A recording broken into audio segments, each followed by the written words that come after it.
Savol. O'g'lim aqlliroq Monumi? Конечно, savolga javob aniqman. Biladi hamma o'zim. Bo'pti, hozir kim aqlliroqligini savollar berib tekshirib ko'ramiz. Kim birinchi 5 ta javob topsa, o'sha aqlli hisoblanadi. Shartni oxirida siz mendan ancha aqllisiz degan so'z ishlatasiz. Savollarimiz tarixiy va geografik bo'ladi. Katta birinchisi, dunyodagi eng katta okean. Hind Tinch okeani. Tinch okeani. 1-0. Sen Hind okeani borligini bilganing uchun ham shukursang. Amir Temur tug'ilgan shahar qaysi? Andijonmi? Xiva. Tarixiy obyektda ko'p joyda Amir Temur tug'ilgan bo'lmaydi. Yo'q, Surxondaryo, Qashqadaryo. Qashqadaryo, Kesh viloyatida tug'ilgan. Qashqadaryoda to'g'ri aytibmanmi? 50 marta yo'q, hisob kirmaydi. Yaponiya poytaxti. Tokio?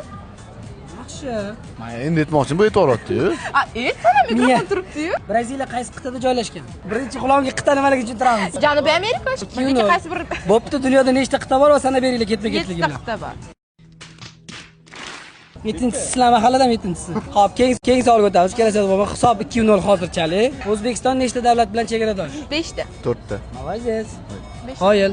3-0. Bitta top xatyapti, bitta. 7 ta mo'jizani 5 tasini sanab beringlar. Piramida, Tojmahal, Buyuk Ipak, devori. Maksim Gorkiy.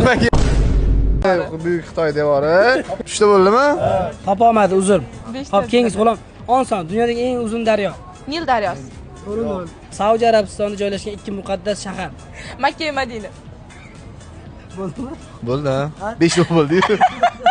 Deganda Qur'on bo'ldi, men noroziman.